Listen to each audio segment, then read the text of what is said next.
पाठक जी जुड़े हुए हैं। सुब्रत जी, बहुत स्वागत है न्यूज इंडिया पर।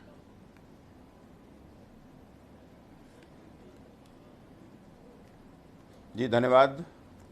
सुब्रत जी, आज सीएम योगी आदित्यनाथ ने एक अहम बयान दिया है। देखिए, एक तरफ तो कोर्ट में सुनवाई चल रही है और ऐसे में सीएम योगी आदित्यनाथ कह रहे हैं कि अगर मस्जिद कहा जाएगा ज्ञानवापी को तो ये विवाद हो सकता है। क्या कहा जाए?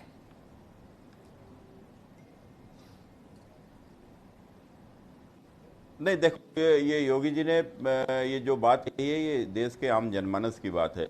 और जिस प्रकार से उन्होंने जब कहा है, उन्होंने तब कहा है कि जब उनसे पूछा गया और उस ज्ञानवापी को जब मस्जिद कहा गया तो निश्चित रूप से उन्होंने अपनी भावना को स्पष्ट किया है। ये उनकी भावना नहीं है, देश की भावना है।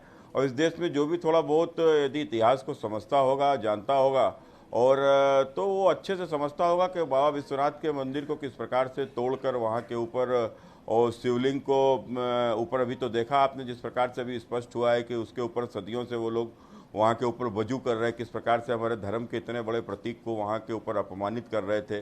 तो आज जब ये चीज़ें जब स्पष्ट हुई हैं तो बार बार उसको कहकर फिर हम किसी के धार्मिक भावनाओं को बार बार अपमानित करने से तो आक्रोश उत्पन्न होता ही है।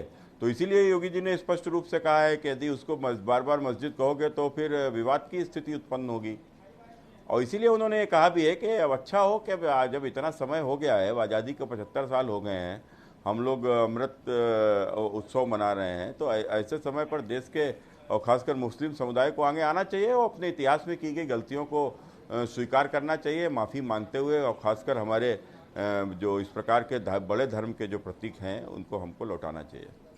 सुब्रत जी, जिस तरह सीएम योगी आदित्यनाथ का बयान आया, जो हिंदू पक्ष के वकील हैं उन्होंने खुशी जाहिर की। उन्होंने कहा कि देखिए, जो सच है वही सीएम योगी आदित्यनाथ ने कहा। हिंदू संगठन इस पर खुशी जाहिर कर रहे हैं, लेकिन विपक्ष कहीं ना कहीं ये कह रहा है कि ये पूरा एजेंडा 2024 से जुड़ा हुआ है।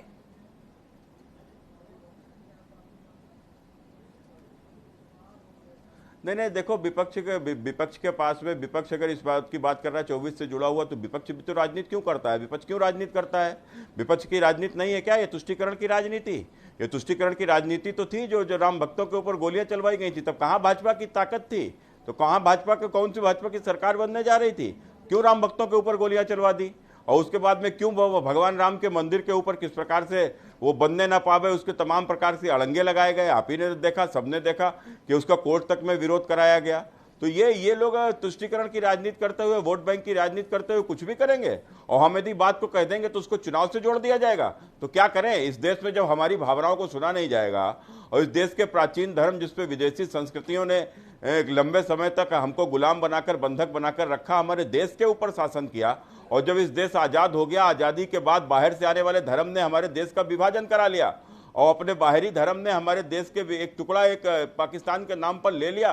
और उसके बाद में हमारे देश में जो बहुसंख्यक और जो प्राचीन यहीं की धरती का जो प्राचीन धर्म है उसको भी अपमानित करेंगे, हमारी आस्थाओं को अपमानित करेंगे। हमारे जो मंदिर हैं और जिनको तोड़कर वहां के ऊपर ध्वस्त करके वहां के ऊपर तथाकथित मस्जिदें बना दी गई और ऐसे के 20 हजार इस प्रकार के मंदिरों को ध्वस्त करके मस्जिद बनाया गया है। हम कुछ चुनिंदा ही तो मांग रहे हैं, 4-5, और उन 4-5 को भी देने में जिन लोगों को यदि दिक्कत होगी तो फिर क्या होगा?